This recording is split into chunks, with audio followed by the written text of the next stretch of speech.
Well, hello, everyone. Welcome to the first speaker of our Crossroads Change in Rural America virtual speaker series. My name is Claire Eagle, and I'm the Community Engagement Manager here at Historic New Harmony. Historic New Harmony is a unified program of the University of Southern Indiana and the Indiana State Museum and Historic Sites, located in beautiful New Harmony.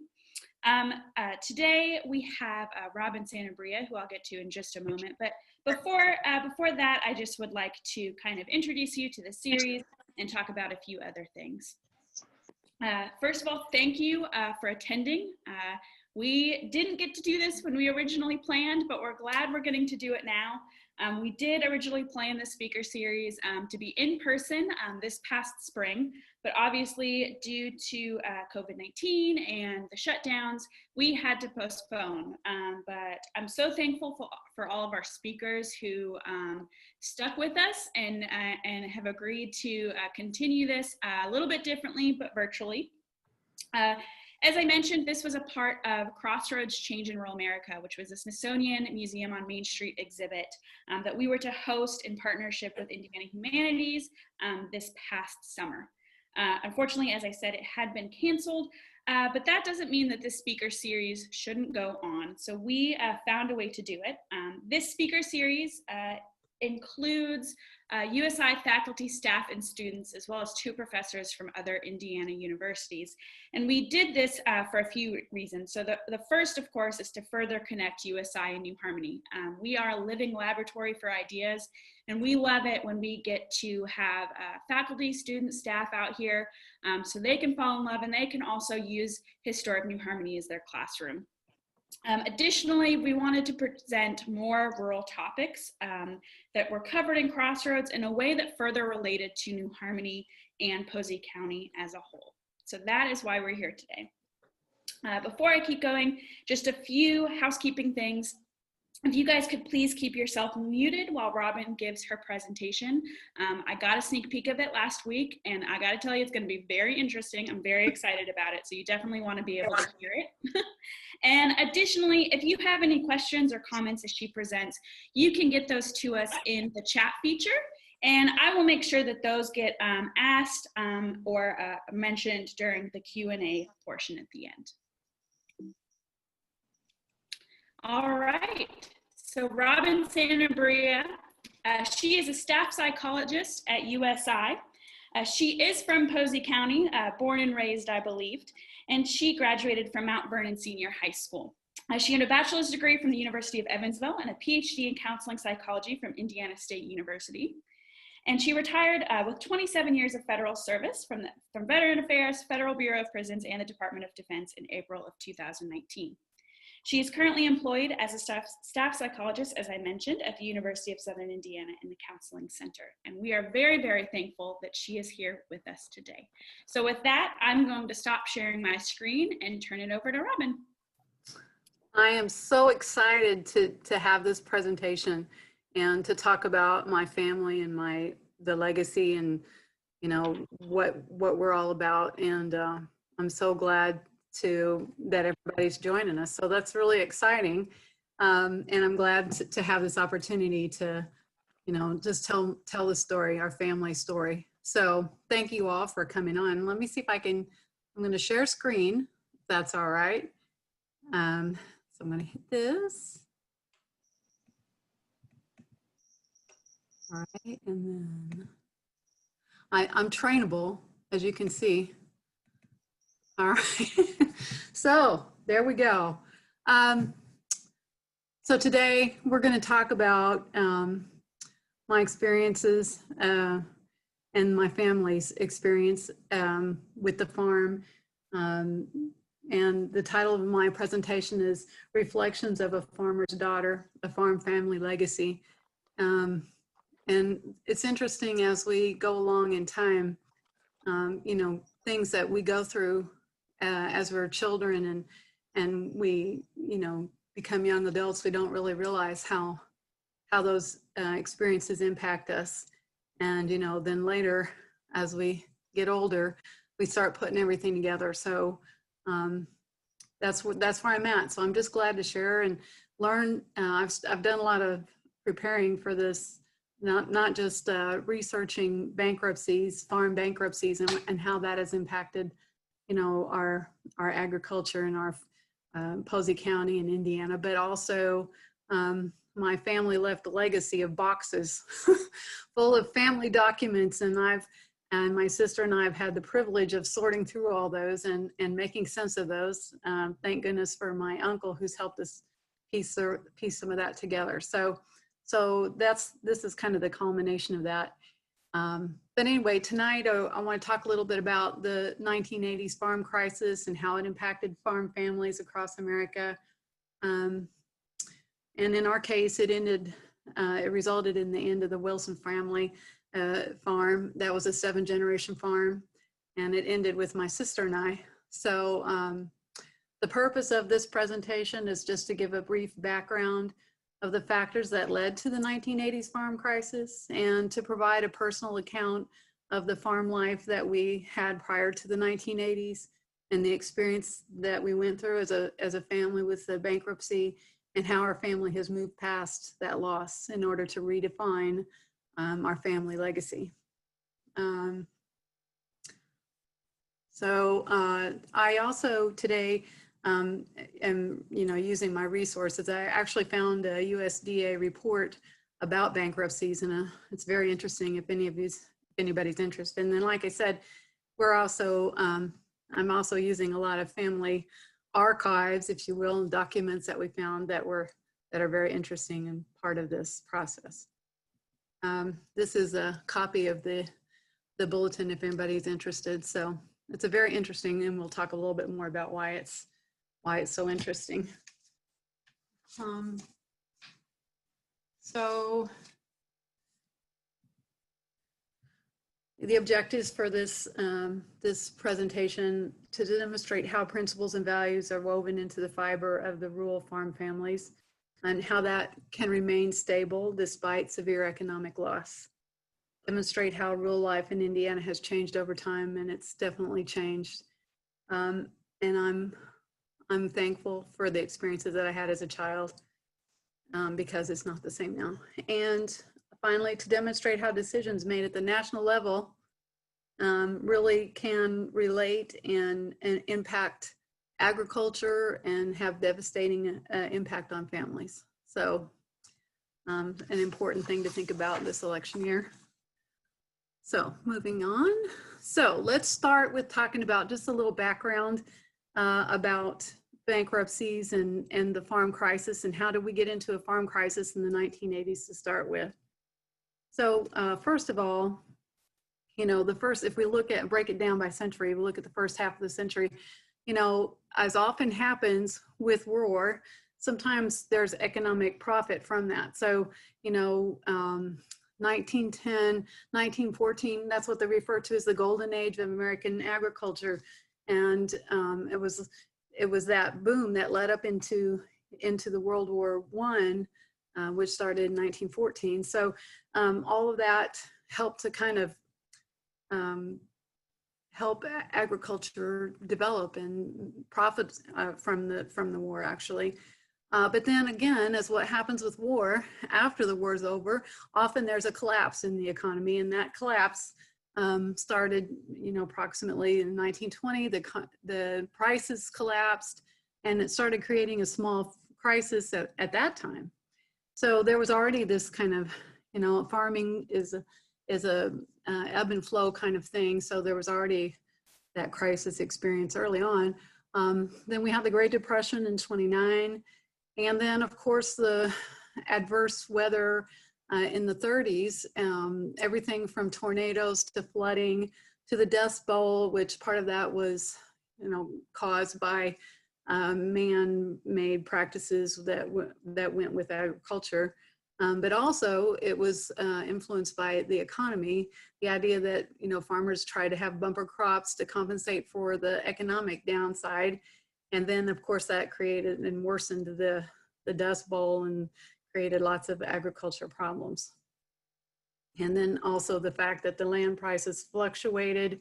And then we go into World War II and how that also caused generated farm financial conditions with increased world demand for food. So then when we slip into the second half of the 20th century, you know, there was this exodus from the farm. Everybody wants to go to the city where things are exciting. And we have the decline in the number of farms and some increase in bankruptcies from the 1950s to 79.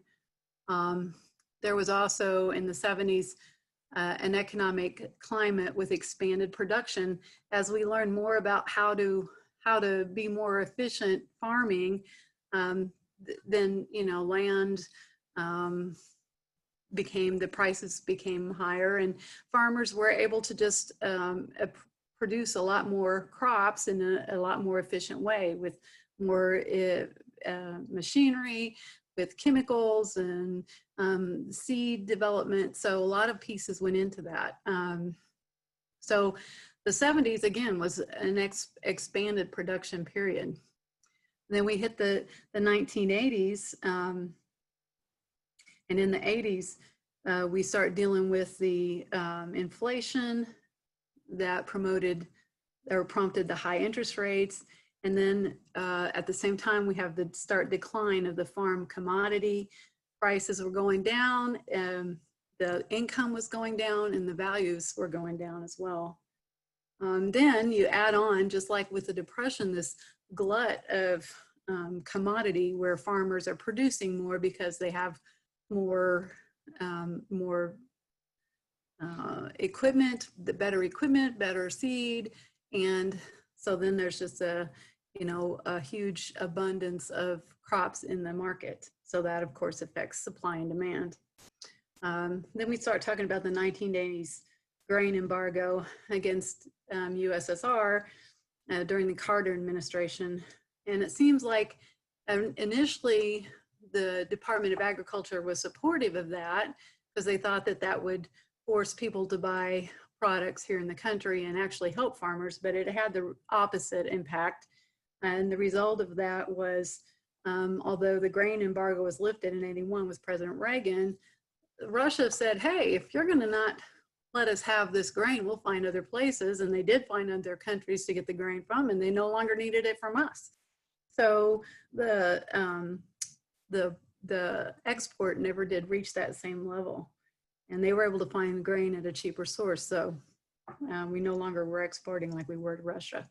And then, of course, I remember very much the high oil prices and the embargo in 1973, and then 1979, the oil crisis, and the prices never subsided to a level similar to mid-80s. So that was a huge impact. And I remember at the time thinking, as a child, how are we going to make it when gas prices are so expensive, especially when you live out in the country and you can't get anywhere but with gas. So it's kind of a scary thing for me as a kid.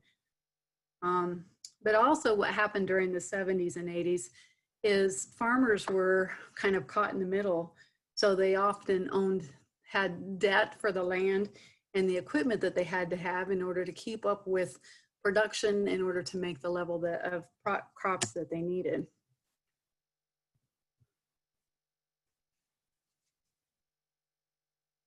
So, let's see. So the other big important piece that happened is the development of the bankruptcy laws. So for the longest time, we had this National Bankruptcy Act from 1898. And it included, because everybody, you realize with farmers, their value, their income is going to fluctuate with weather conditions, and there's so much uncertainty with farm business. So farmers were exempt from involuntary bankruptcies. And so this National Bankruptcy Act, that's what in 1898, that's what it established, that farmers would be exempt. However, as agriculture modernized, farming modernized, then we started having all these complicated liens and security interests that became a necessary part of the agriculture business. And so those pieces made the farmer very susceptible to bankruptcy, even though, you know, in the traditional sense, it didn't appear that they were. Then we had because of the recognition of that problem, there was a bankruptcy reform in 1978 that created 4 chapter options in theory to help farming. But we had a huge crisis in the 80s, and it became clear that the chapters weren't sufficient. So we have the Chapter 12 Family Farmer Bankruptcy Act of 1986, and that came so that the farm financial crisis to help alleviate, specifically because of the crisis, and that encouraged creditors to negotiate debt and restructure options with the farmers. But there was a lot of limits to that. So only farms where 50% of the total income came from farm income could be affected by that. Data collection, and that's the other thing I'll show you with this next slide, that all of a sudden, because the farm crisis was so out of control, the data collection just stopped. So we don't have any data about farm bankruptcies from 1980 until 1987. At first I thought, man, there's something wrong with the way I'm doing my searches. And then I talked with extension agents, and they verified that it wasn't really my deficiency in searching, but it just doesn't exist. So the bankruptcies did spike. In this slide, you can see kind of what I'm talking about. You see this kind of trend in the bankruptcies, you know, like we've already talked about the 20s and the farm crisis, and the 30s and kind of tapering off in the 50s, where it was stable, but still a slight increase over time. And then you hit 1980, and then there's nothing. So just kind of interesting, especially for me in my 50s currently, reflecting on what that experience is, and to understand how my father and our family was caught up in this mess. Didn't make any sense at the time, but now that you put it all together, it does make sense. So I want to, that's just kind of a little of the historic background about chapters, just and farm and agriculture, just to get a piece of that. Of course, it's not a coincidence that my father purchased his brother, my uncle's part of the land in 78, and then started as I said, got increased debt because they were trying to make the farm more efficient at a time where debt was easy to accumulate. And then you have this spike, just like with several of the other farmers in the Posey County, where it resulted in the bankruptcy, and my father didn't have the advantage of some of the later bankruptcy options that came about to negotiate some of that debt. And I realize now, because our bankruptcy happened in 86, 87, as you can see. So that makes a lot of sense when you put it all together. Okay, so now I want to switch gears a little bit and talk about my family history. So the Wilson family came from Pennsylvania, and they basically, originally, Robert Wilson came in 1814, my dates are wrong there, 1814. And it's not a coincidence that he came to this area, because he was actually an acquaintance of George Rapp. And George Rapp, of course, came in 1814. So Robert Wilson actually came and scouted things out in 1814, but the original purchase of the land was 1815. And he purchased 40 acres of what was considered Indian territory at the time, and it's all in Lynn Township. And he made that initial scouting out. He went back and found a wife, Elizabeth Wilson. Just so happened her maiden name was the same as her married name, which is a nice bonus, right, for us women if you do that. So then they moved to Posey County with the land that he purchased, and they settled down and got right to business because they had 10 children, 5 boys and 5 girls.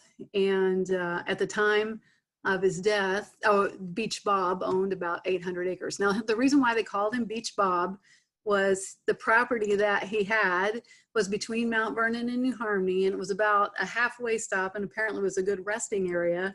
And they happened to have a bunch of beech trees. So everybody referred to Robert Wilson as Beach Bob. Now, there was another Robert Wilson later, and they referred to him, I can't remember, it was, Hickory Bob.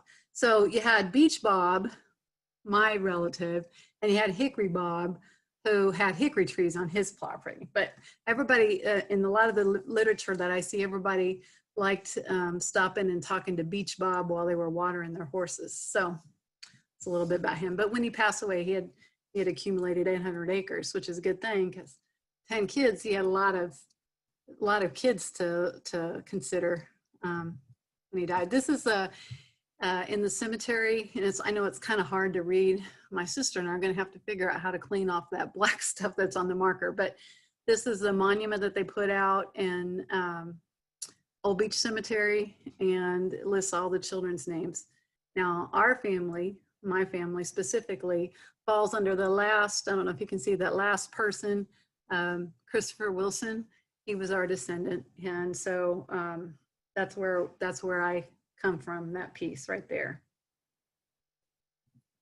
I also put this slide in so you could see, you notice Posey County founded in 1814. So that was again about the time that George Rapp came, and then our family came the following year. You just kind of get a picture. It's, you know, all kinds of, it kind of flows from the rivers and on. So just a little interesting tidbit. Vandenberg County wasn't founded until 1818. So, okay. So I'm going to flip on next line. So the Wilson family, you know, with 10 kids, left quite a legacy. And even to this day, there's the Old Beach Church and cemetery that's on Old Beach Road. I remember as a child going to the Old Beach Church. I remember my mother took my sister and I don't think she remembers it, and that church was a primitive Christian church. They didn't have any instruments in there. Everybody, all the hymns were sung a cappella, and it was a very interesting, I just remember going a few times. It was a very interesting thing. The church isn't used now, but it's still there on the property.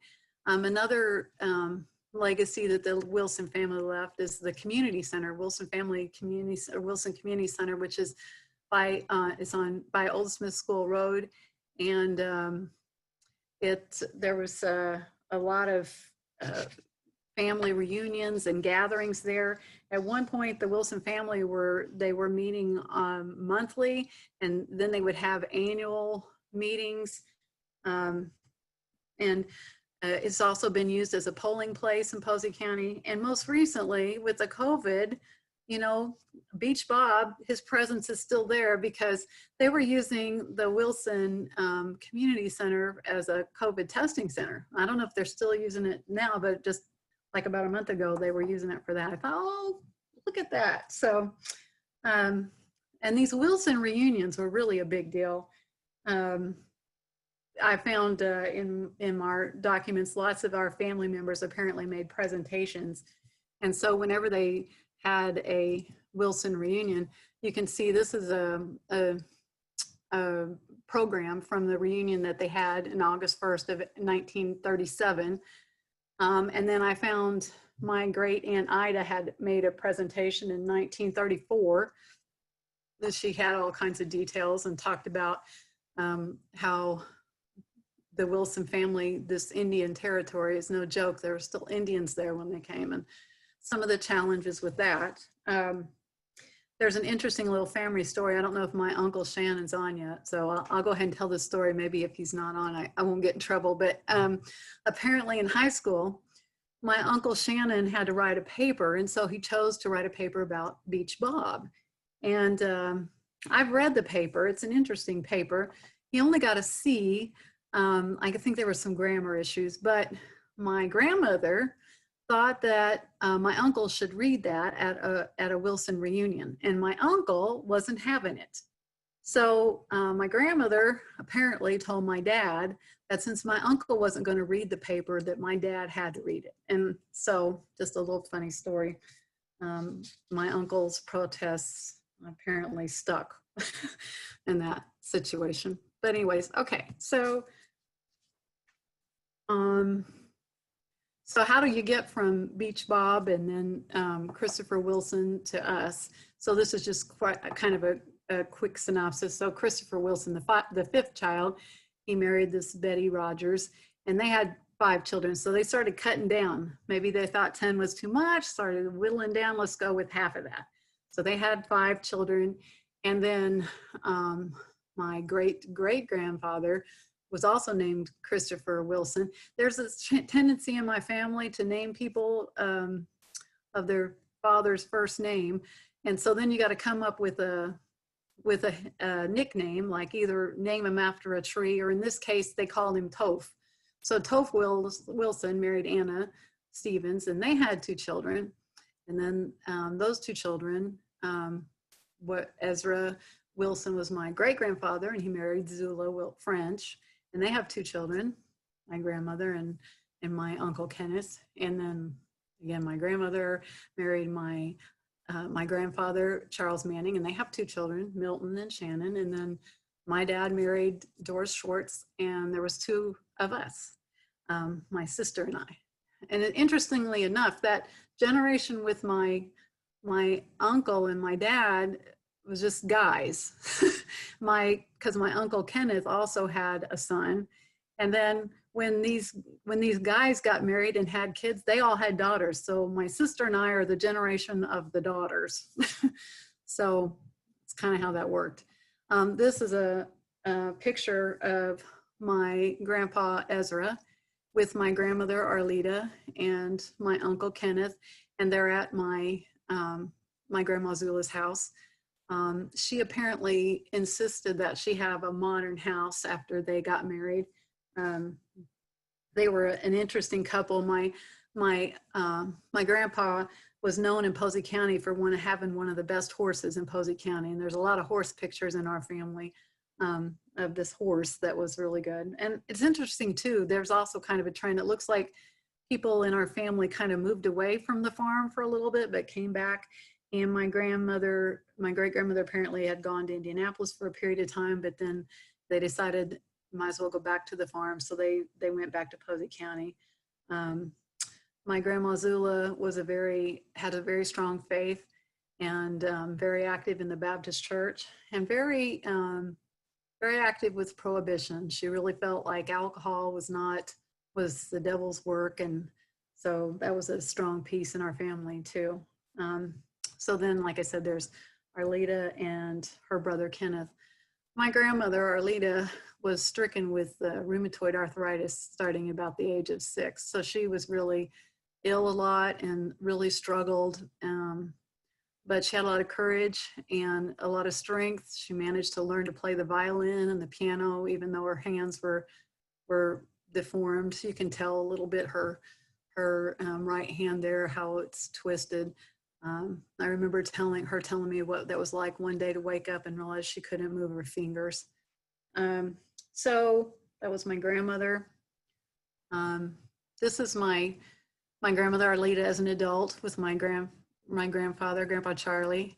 And then these 2 handsome fellas here. The one next to my grandfather, that's my dad, that's Milton. Charles Milton Manning, named after Charles Henry. So we have this whole first name thing going on. And then the other good looking guy next to my grandma is my Uncle Shannon. So the family, these guys for a while lived in Mount Vernon, I think in part because my grandmother and her illness, but also my grandfather, he wasn't a farmer. And for a time he worked at Servell, so you can imagine driving back and forth from Mount Vernon to Evansville. That was a hard thing.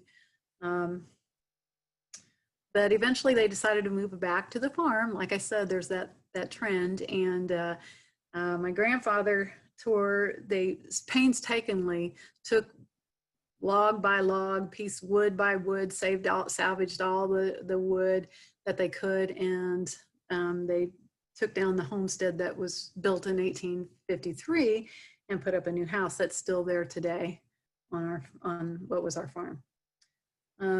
Something else important to know is that my dad spent every moment possible on the farm, even though they were living in town for a while. He just lived and breathed. It was his passion, being on the farm, and it was just an important part of who he was. Here's the two guys, just a little bit younger. This is the house that was built in 1853, the farmstead. We have little pieces of it. I have the mantle in my basement, and we have a clock that was made from the wood. So there's lots of stories that I've heard my uncle and my dad tell about living at this house.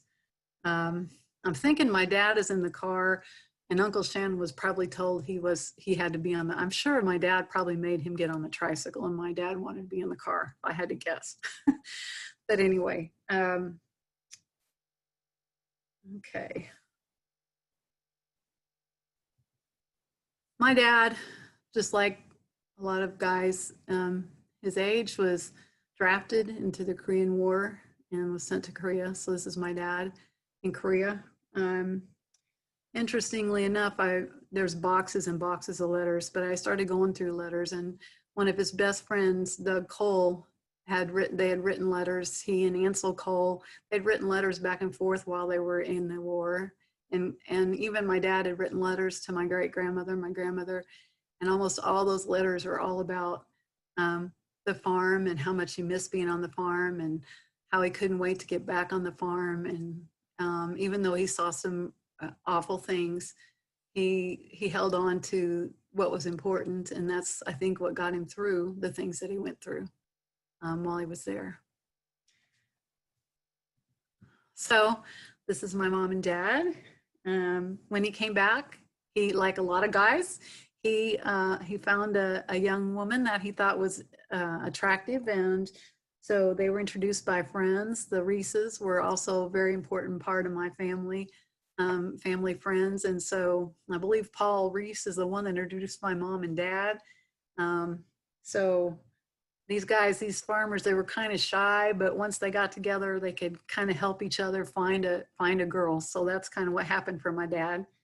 So they got married in 1959, and they lived in the log cabin for a while that belonged to my Aunt Ida Nichols. And the interesting story about that is that log cabin, it had running water, which I think is really a miracle, but it didn't have hot water. And my mother, who had actually basically lived in the city in Evansville, really thought that she needed to have hot water. And my grandma Zula said, well, if it was good enough for her to live in that log cabin without any hot water, my mom should surely be able to manage without hot water. But my dad, being the wise guy that he knew that he was, he knew that he better satisfy my mom. So he made sure there was a hot water heater in there. So they eventually had the hot water. And this is the generation picture here. So on the left, that's my grandpa Ezra Wilson and my grandma Zula. And then the two handsome gentlemen there in the back, the tall guys, that's my Uncle Shannon and my dad. And of course, my grandpa Charlie and my grandma Arlita. And that's me that they're holding. So basically 1, 2, 3, 4 generation picture right there. So like I said, my mom and dad got married in 59. They had us 2 girls. So there's my sister and I looking really cute. My sister with their curls and all that kind of stuff. So I don't know, this probably was taken about, I don't know, like probably 70, maybe 72, 73, something like that.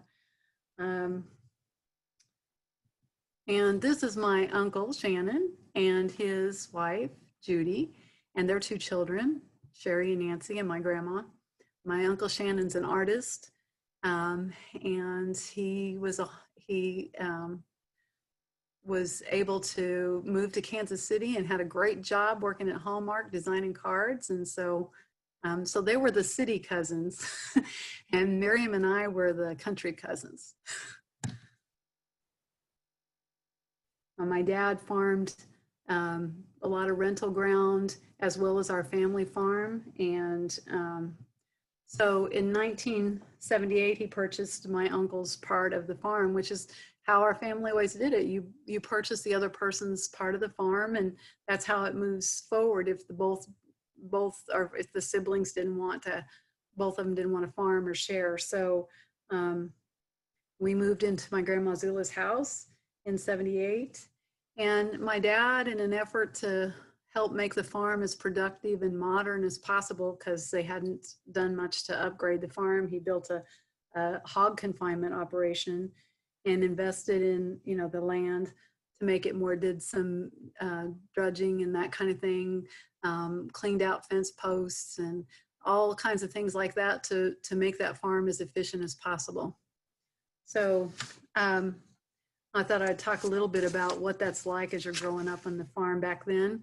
One of the most important parts about the farm is a sense of community. All of our neighbors had been neighbors for generations. And so we all, you know, knew each other. Oh, that's me. You know, we spent lots of time out on tractors and riding around, and that's my dad holding me. That's our toy. That was our toy tractor. Again, how we played. And speaking of community, this is Everett Hine. He passed away a few years ago. They were our neighbors, and again, generations of family together, neighbors' families together. These two guys look a little grouchy there, but you know, that's kind of how farmers are. What, you're gonna take our picture? Yeah, we are, Dad, just smile. Okay, there we go. And this is Velma and my mom. Velma, we would spend summers, when my mom was working, we'd spend summers with Velma and Christy and Gilberta and Marvin and all of them, and learned about butchering chickens and picking, getting eggs and all kinds of stuff like that. And so that was how we spent our summers. Just like when you think about living in the country, communication was important. So like my grandma had a dinner bell.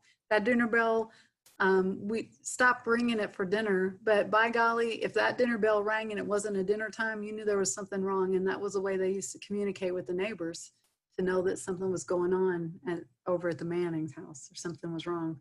Well, when we grew up, we had party line. We didn't have private lines. That was an extravagant expense that we didn't have. But that way, everybody knew everybody's business. That might sound odd today, but you know, I could hear my grandma talking to Mary Smith and complaining about Wiki playing rock and roll music instead of the waltzes that she used to love. But eventually that changed. We went to the CBs were big. When I was getting my license and my sister was getting her license, that way our parents kept track of us because we had CBs. And of course, you could always say we're out of range. But anyways, that's how we communicated, and we relied on each other as neighbors. You know, I remember Mom sending me down, oh, I need sugar. We don't have any sugar. Go get a cup of sugar. And we had livestock, especially when we had cattle. You know, the cattle would get out in the middle of the night, and we'd all have to, the neighbors would come and help us get them in. Or if we had to move cattle from one pasture to another, the neighbors would come and help us get the cattle across the road. And it was just a whole thing. So this is the next generation, my kids and Christy's kids, Christy Hine's kids, Billman, our neighbors, and Everett's pride and joy, his Model T, old cars.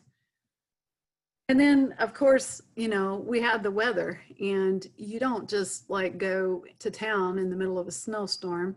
So this is my dad pulling me on the sled that he used when he was a kid. And then I believe my sister will love this. There she is, my sister. And I believe this is in the 1977 snowstorm. I can see you, Miriam. Is that right? It was 1977? Okay, she's telling me I'm right. Yeah, that 77 snowstorm, we didn't have electricity for 2 weeks. And we had to go stay at the Hineses because it was stinking cold. And And after that 1977 snowstorm, my dad got a generator that had to be run on a tractor, but that was a big deal. We also had hired hands throughout the years, and these were mostly high school guys, but they would help my dad, and they became part of the family. They weren't, they weren't second class citizens. They were just part of our family, and we all spent time together. I also think it's important that we, to emphasize the relationship we had with the weather. I mean, we really had to respect the weather, and it kind of dictated what we did and how we did it. We didn't have air conditioning. That was also considered a luxury. I think at one point, mom and dad got an air conditioning window unit, but that was only in their bedroom. So we didn't have any of that stuff. This is my sister and I in a trough. We didn't have swimming pools or any of that stuff. There wasn't no driving to town to go swimming. So this is us cooling off in a hot summer day. My dad always knew the signs of the weather. He knew how to read the sky. He knew how to see the signs that we were going to have a storm. He always knew those things. And we had to be ready for how weather would impact. We used to put trains on the car and the truck, or have the chains available, because when you live on a gravel road, you're not getting around. And we had a relationship with the land. Like, my sister and I and Christy, we spent hours playing in the creeks, and we, hanging on trees. In this picture, you can see there was a swing on this tree. This tree has been cut down part the way, but it's growing back. Out there on the farm. But that swing was a big deal to have that swing and play. We would hide and seek and climb trees. Kids don't climb trees anymore, but we used to. Christy Hine was the best tree climber there was, and she could surely go up a tree faster than me. But I remember how my dad would use cedar samplings that were growing up on the fence row. He wanted to clear them out. That's what we used for our Christmas trees. And then, of course, my sister and I were really good at making mud pies. That was our exciting experiences. And then animals were very important. Animals were everything to us. They were our playmates. They were protection. They were our food source, and they were our income. So, I don't know, we always had barn cats. So kittens all the time. And that's myself and my sister back there.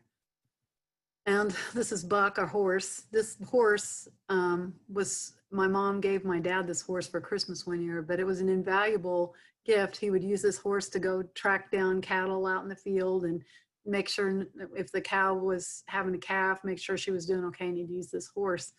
But he was also our pet, and it was just a cool experience with the horse. This is a log cabin where my parents lived at first. It was my Aunt Ida's cabin, and this is Heidi. Heidi apparently was like my nanny. So if they were putting me outside, Heidi was going to watch me, and Heidi didn't let anybody near me. And she would make the awfulest noise if something wasn't going right with me. So, and that's my mom. And calves, baby calves, we had so many orphaned baby calves, and we learned a lot about caring for an animal and raising a calf and what that's like. This is my grandfather on the other side out in the farm with my Uncle John and my mother's brother. And, we learned a lot about life and death, and how do you skin a fish and take care of them, and or use the fish for food. And this was my grandpa's, he loved fishing. So both grandpas did. And then, entertainment, animals were entertainment too. So, we were in the fair this year. This was the pet parade. There we were all dressed up, my sister and me with the dogs.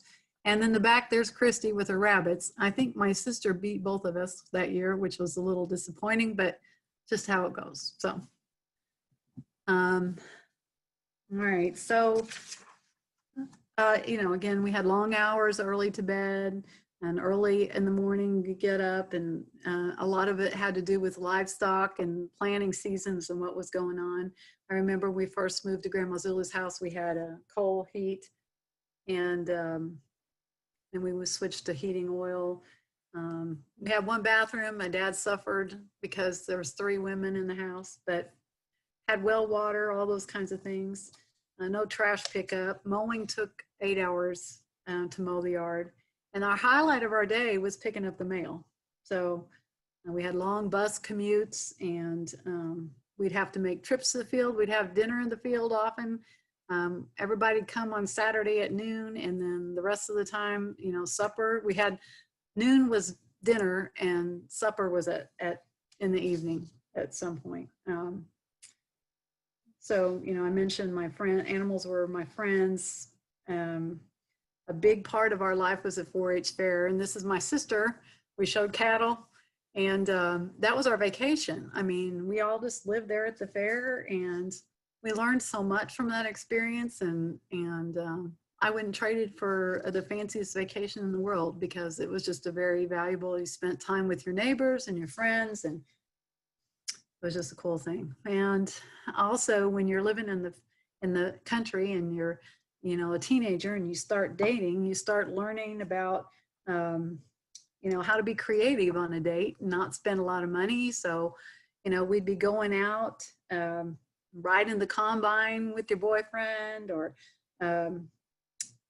any kind of hayride we could go to, or those are all hot spots. I see Christy's on now. She missed her picture, but but she definitely can tell you also about our shenanigans that we were into. And then you know, this is a picture. You know, these artificial Christmas trees just aren't the same. There's nothing like a cedar tree sapling off the side of the fence row, but that's what our Christmas trees are like every year, and it was special. So my dad also made a star. At one point was in the Mount Vernon Democrat. And he would climb up to the top of the silo every year and put that up there. And we still have it now, and we use it in our house. But anyway, so that's a little bit about our childhood. I mean, I think it was great. We didn't have much, but then we had everything in some respects. So how did we lose this farm? What happened? There was warning signs. You know, I mentioned the generation of daughters. That was the first thing. I mean, I know that now at this time I could have probably become a farmer, but back then there was no way. I'm, you know, not mechanically inclined.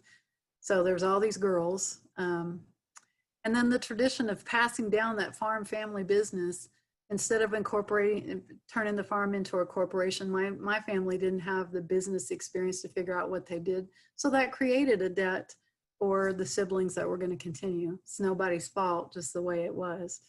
My dad felt this was an opportunity to improve, but the problem was he was incurring debt just like a lot of other farmers in an effort to be successful. And then switching to the hog operation, that was about the time that suddenly, with a year or two after that, the hog prices dropped, plummeted. My dad felt a lot of pressure. You can imagine knowing that Beach Bob was your descendant and you have this farm. I know that my dad felt a lot of pressure to make this successful. And then when my grandmother lost her house because she was in the nursing home, and I now look back and I realize my dad would have kept that house as he could have, but there was no way. And the other interesting thing is, during those times when my sister and I were going to college, we were getting tons of financial aid because my family, my parents were losing so much money from the farm. And I didn't realize. I was celebrating. I thought that was great. I didn't realize at the time it was really a sign of something big and bad to come for us. This is a generation of cousins. And I left one cousin out because my Uncle Kenneth had, his son Don had a daughter named Kim. So it was all of us girls. And so nobody to pass on the farm to. We had this perfect storm. 77 to 86 was a perfect storm. You know, this time of excessive debt. My dad thinking he was making a wise decision about making the farm efficient, but it takes money to do that. He bought this hog confinement operation, which made sense, especially if you're a farmer that's starting to age a little bit. And then of course he didn't know that the hog barn was defective, and the company that built the hog barn went bankrupt at the same time. So there was no way to get it fixed. We also had some bad weather conditions, a lot of blight those years and droughts. My dad couldn't afford any farm hands to help us anymore. I always thought that was odd. And now I think back how my dad spent so many long hours by himself without any help because my sister and I were off, gallivanting around doing things that teenagers do and not helping, not part of that. But he didn't want us to lose out on what was experienced. And then my dad started to get pressure to file for bankruptcy because of the mounting debt. The bankruptcy came in 86 to 87. And my mom told me the day they came back from the bank that he just walked out in the middle of the field and fell down to his knees and sobbed. And it's just, I know he felt like it was the end of the world. And now I realize why. Because it was a huge loss. The first thing you do if you're going to go file for bankruptcy is you go to an attorney and they start telling you have to buy a house because you're not going to have one anymore.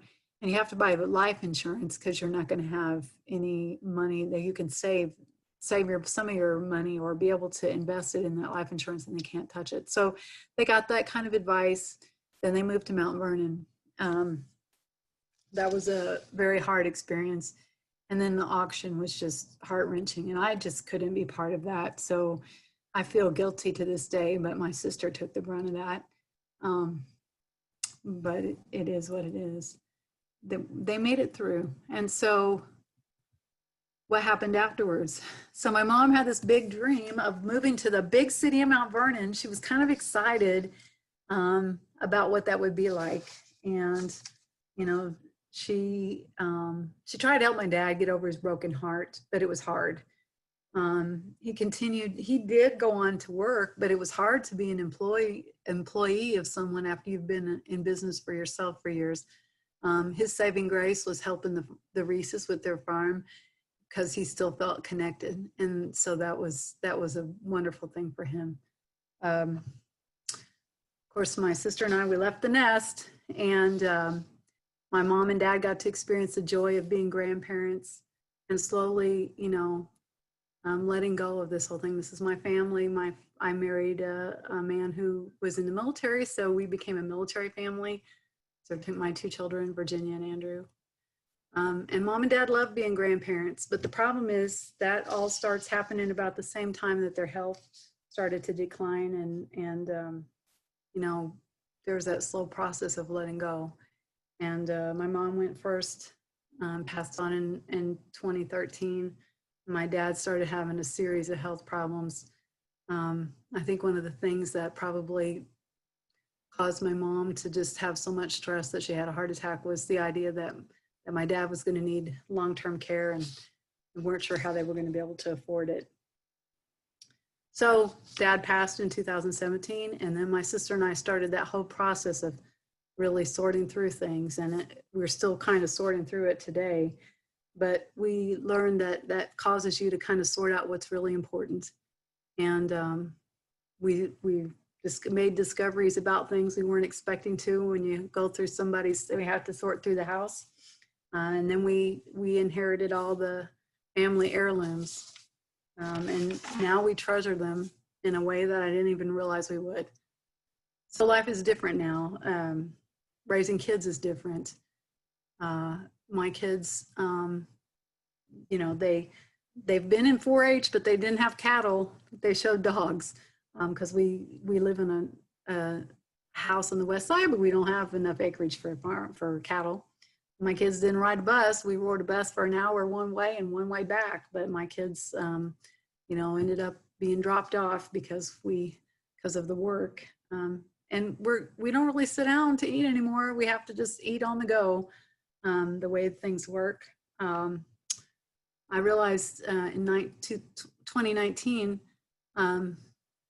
I retired. My husband retired in 2013.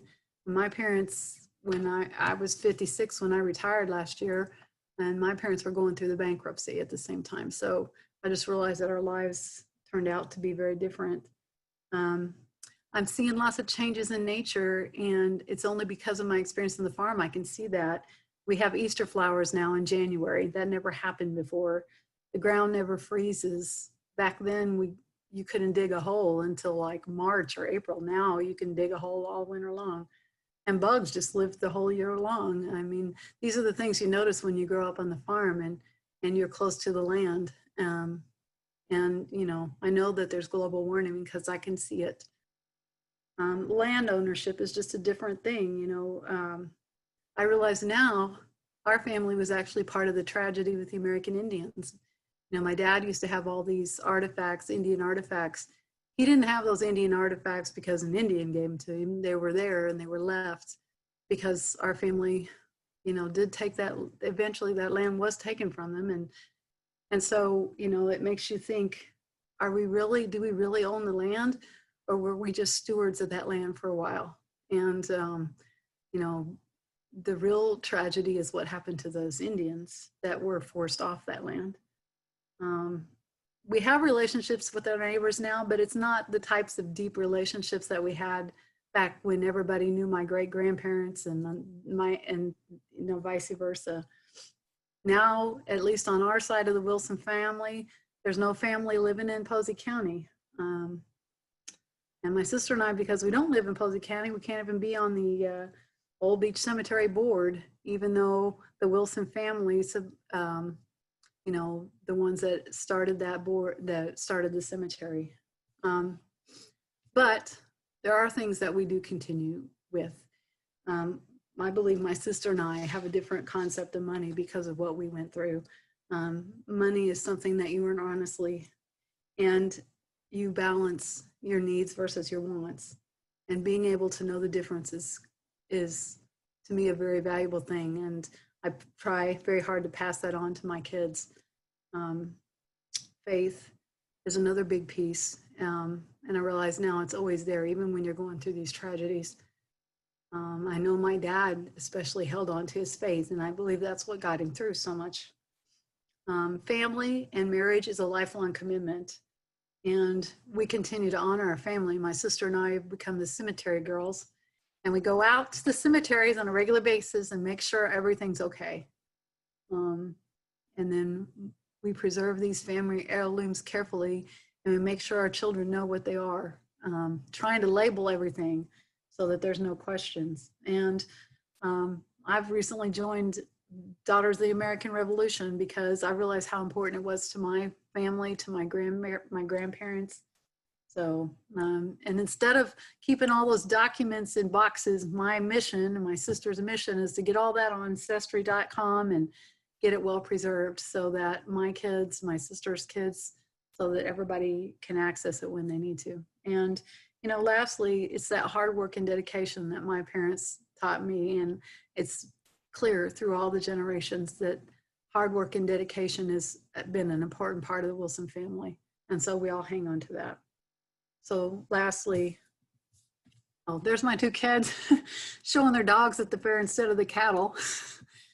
And there's my family, my daughter and my son. Lessons learned. Bad things happen to good people, even though they do the right things for the right reasons.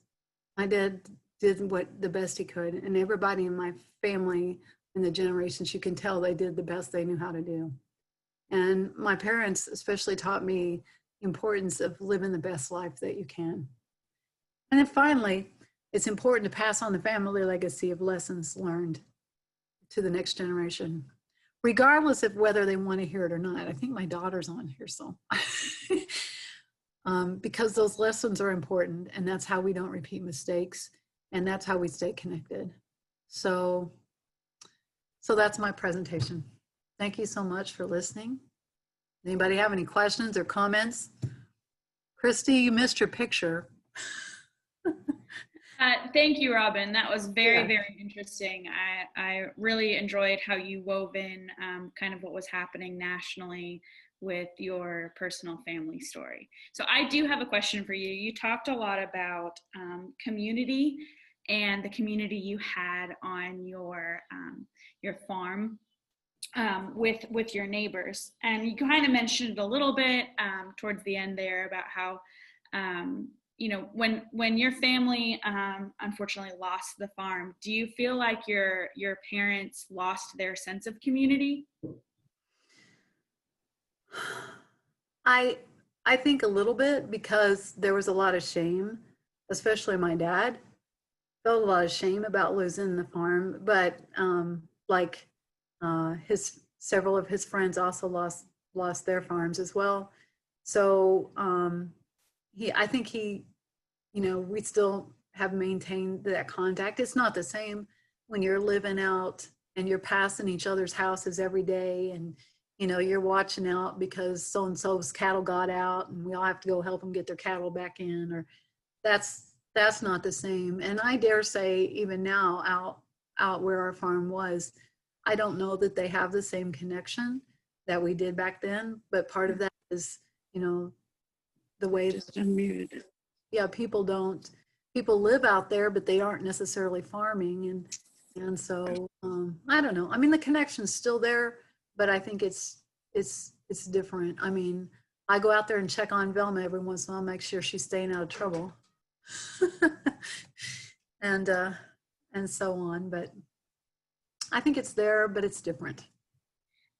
So one other question, as a historian by training, I guess, absent of you having that farm, your family having that farm, is there maybe one, I don't know, photo, or you even mentioned that dinner bell that really, when you see it, you just connect to your childhood and connect to your farm?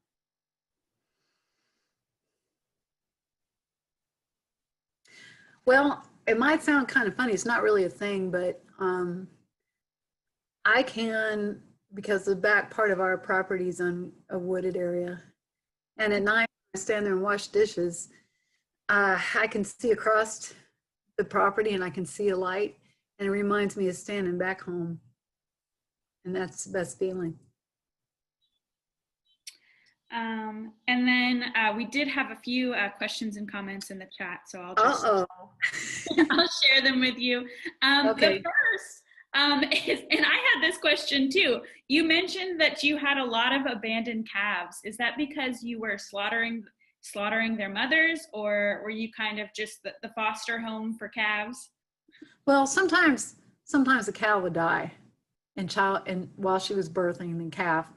So sometimes dad had that problem, or sometimes the cow would have the calf and then die, or have the calf and not have enough milk for it for some reason, or just not be a good mother.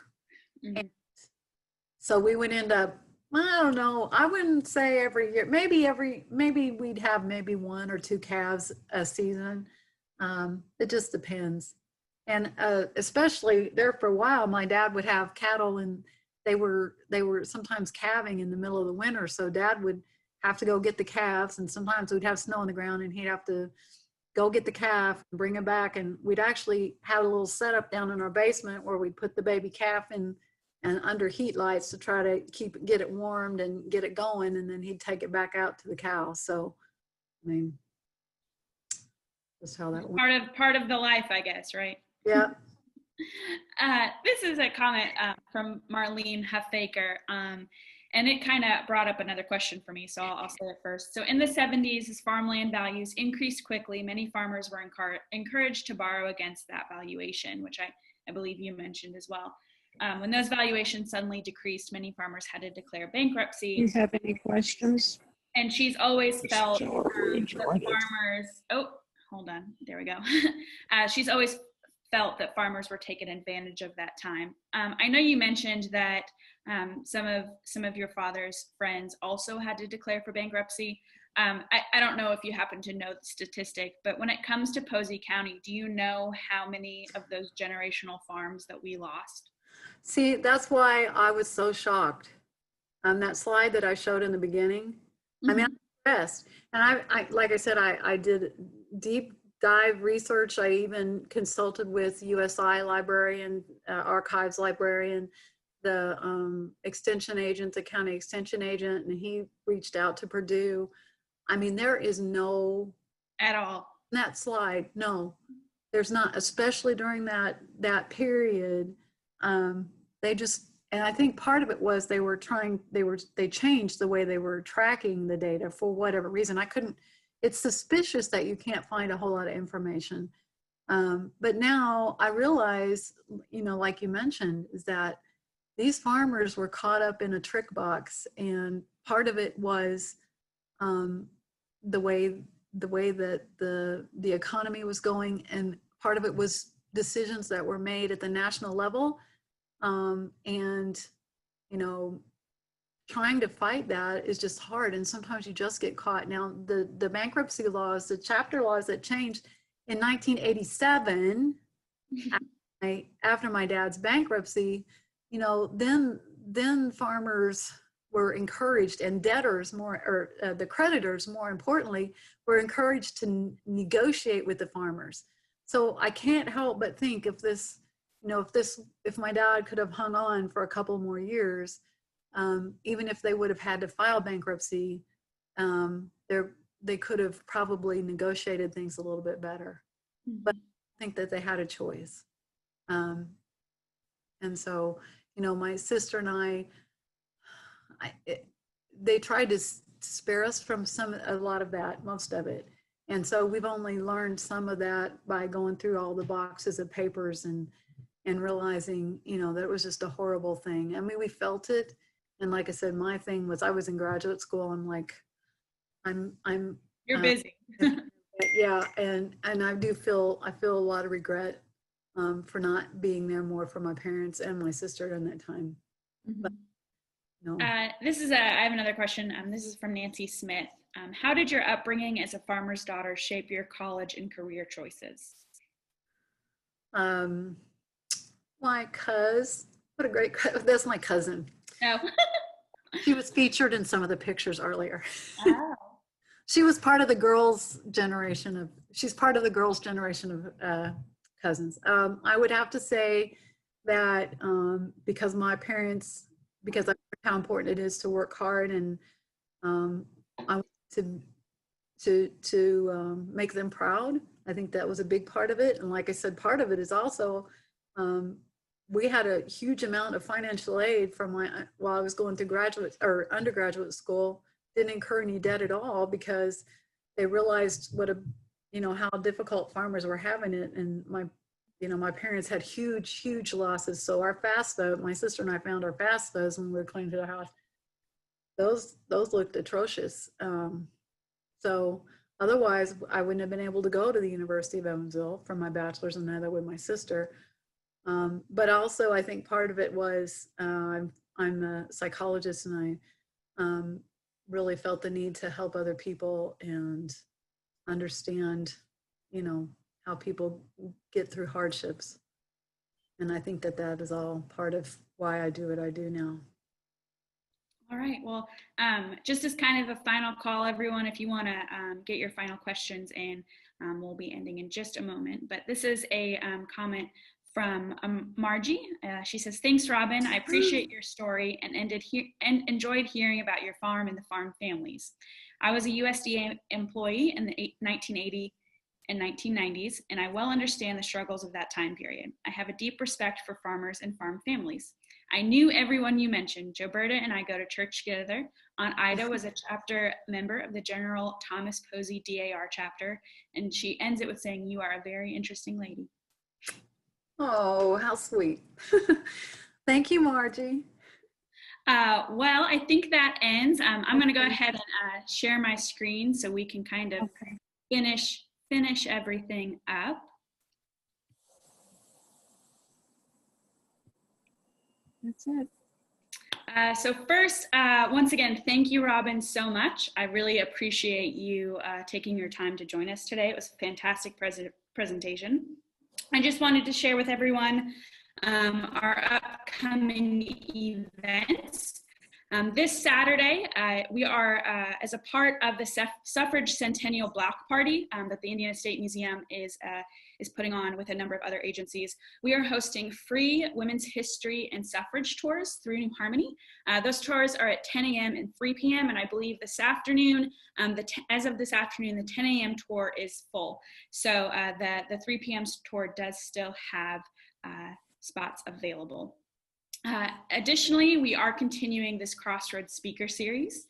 Our next presentation is Tuesday, September 8th at 6:30 p.m.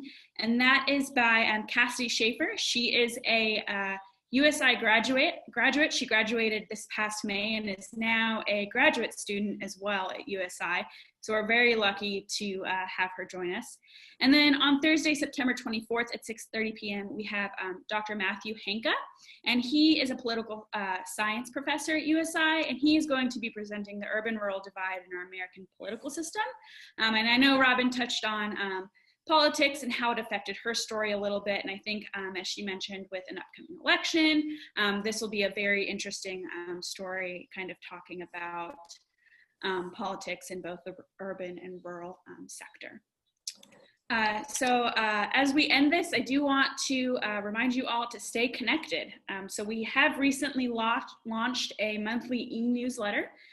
You can sign up for that by going to our Facebook page. We have a pinned post at the top of our page that you can hit and find a link to sign up, or by going to the newsletter itself, which is at usi.edu/inharmony. Additionally, we post on our social media regularly. We do a fun series, and my favorite part is posting all the historic pictures. So we have all of our social media handles there as well.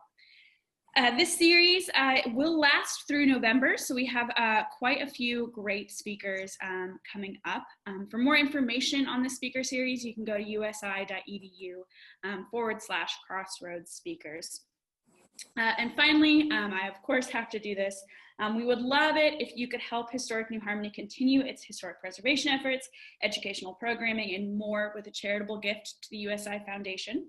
You can make your gift securely online at usi.edu/online giving, or by calling the foundation, which you can find on USI's website as well. So we thank you all for coming. I think this was a wonderful jump start to all of this. Oh, and it looks like we do have someone who has raised their hand. I believe that's your uncle, Robin. Would you guys like to say something? Hi. You raised your hand. Can you see us? Yes, we can. Yes, Robin? Yes, I can see you. Okay, You're looking very We're having a dapper. terrible time. This is our, we enjoyed it, and here Uncle Yeah. Shannon wants to say something. I just wanted to congratulate you for confirming my past. I think that the pioneer spirit is well served in the generation that you're part of, and as it goes forward, I have every faith that those grandfathers that you spoke about will be well pleased when they hear. I just say one thing occurred to me that helped those old timers get through all that difficulty and tough times, and that was humor. I cannot recall a group of farmers being together and things being so tough that one of them couldn't say something funny, and it was a kind of a closed mouth humor, very subtle. Well, the story I remember, Make it quick. it was so cold when I was a boy on the farm that if your neighbor yelled across the field to you, you had to wait till spring because the words would freeze and you wouldn't know what he said until then. Oh my. Yeah. That, You top that, Uncle that Shannon. kind of humor, those kind of stories, I remember as a boy because my neighbors, my dad, my uncles, and so forth. So they cope, I think, that way. They dealt with a lot of. Shannon's humor today. Well, I hope that I'm able to deal with problems, and that the generations to come I think will also have that same. Thank you, Robin. You did a wonderful job. job well done, honey. Oh, thank you, Uncle Shannon. Yeah, I have to say, my uncle, when I got my PhD, my dad said, "You know what Grandpa Ezra used to call that?" I said, "What?" He said, "That's a post-hoe digger degree." Yeah, so he's right. Uncle Shannon's right. That's the kind of stuff they'd say. Thank you guys so much for supporting and being a part of this this discussion. And thank you, Claire, for allowing me this opportunity. Of course, of course. Thanks again, everyone. And we'll see you next time. Have a great night. Bye-bye. Let's see.